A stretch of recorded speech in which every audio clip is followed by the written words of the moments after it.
قاتل کی 4 خصوصیات ہیں، غور سے سنیں، اسی کو مضبوطی سے پکڑیں اور اسی پر عمل کی جد و جہد اور کوشش کریں۔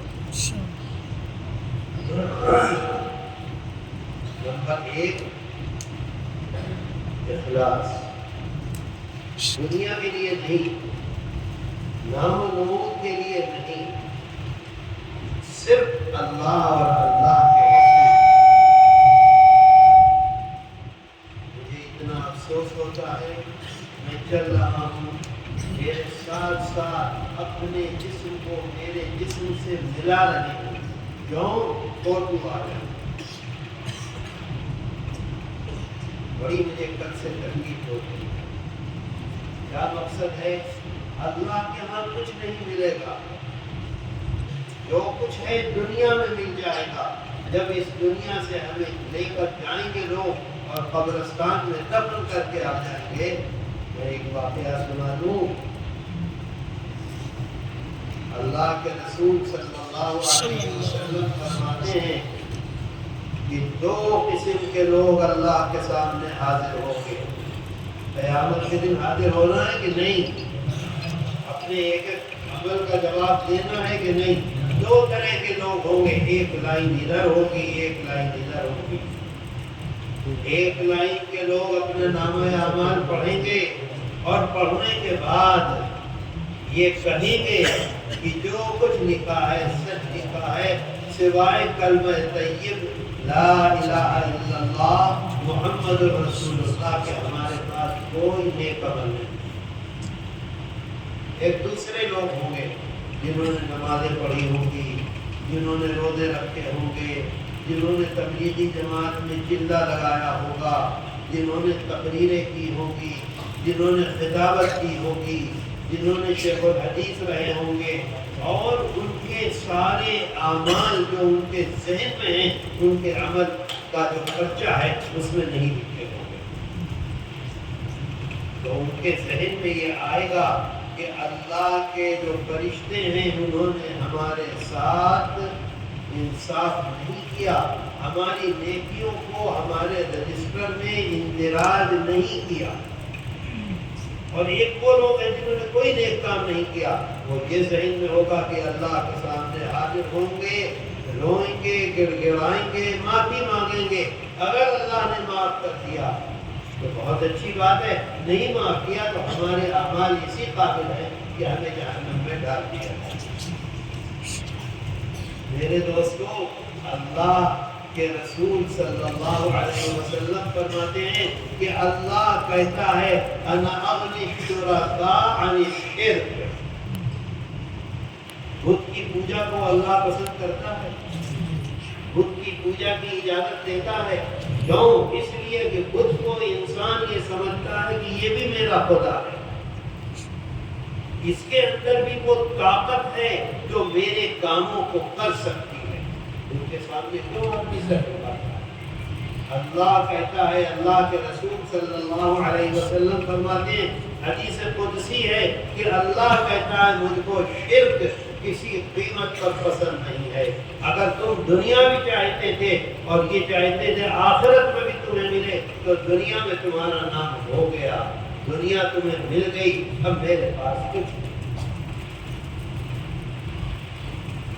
قرآن میں اللہ اعلان کرتا ہے یوم تبلی السرائر،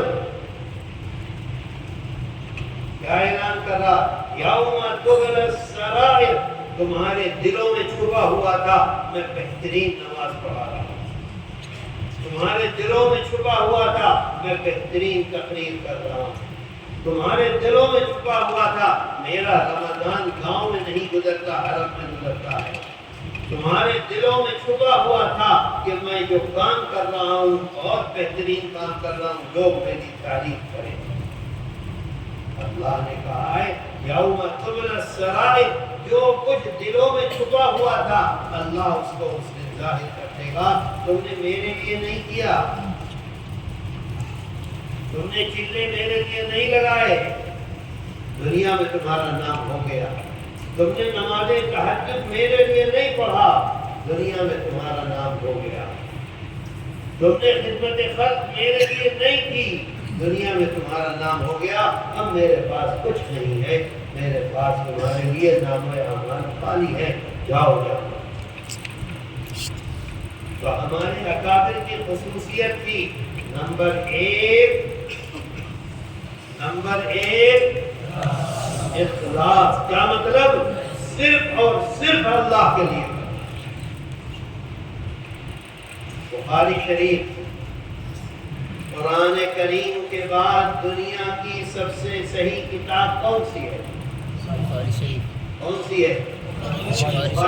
بخاری شریف کی سب سے پہلی حدیث کون سی ہے؟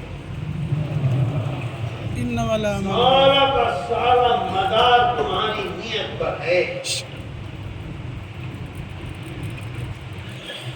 جمعیت علماء ہند کی یہ خصوصیت ہے نمبر ایک. اگر ہم یہ سمجھ رہے ہیں، حافظ صاحب یہ سمجھ رہے ہیں کہ 65 میں نے مکاتب قائم کر دیے ہیں، کچھ نہیں ملے گا. اور اگر یہ کہہ رہے ہیں لئن شکرتم لازیدنکم، اے اللہ تیرا احسان ہے، تیرا کرم ہے، تیری عنایت ہے، میں اس قابل نہیں تھا، تو نے مجھے توفیق دے دی. اے اللہ تو اپنے فضل و کرم سے میری اس خدمت کو قبول کر لے. میں ہرگز جھکے چلے جائیں، جھکے چلے جائیں، جھکے چلے جائیں. اللہ وعدہ کرتا ہے میں اضافہ کرتا رہوں گا، اضافہ کرتا رہوں گا. اس دنیا میں بھی عزتیں دوں گا، اور جب اس دنیا سے میرے پاس آؤ گے وہاں بھی تمہیں مالا مال کروں گا. نمبر ایک اخلاص. بات آئی سمجھ میں؟ ہم اگر سیاست کے لیے کر رہے ہیں، اگر ہم مسجد کے صدر بننے کے لیے کر رہے ہیں، اگر ہم کسی کمیٹی کا ممبر بننے کے لیے کر رہے ہیں، اللہ صدارت دے دے گا، اللہ سیاست میں کامیاب کر دے گا، اللہ کمیٹی کا ممبر بنا دے گا، لیکن اللہ کے ہاں کچھ بھی نہیں.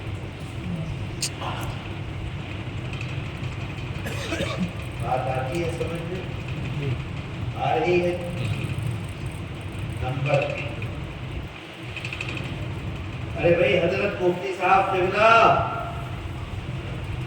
مفتی غیاث صاحب، حضرت امیر العلماء، ارے بھائی آپ باہر بیٹھے ہیں تو کیسے کام ہوگا؟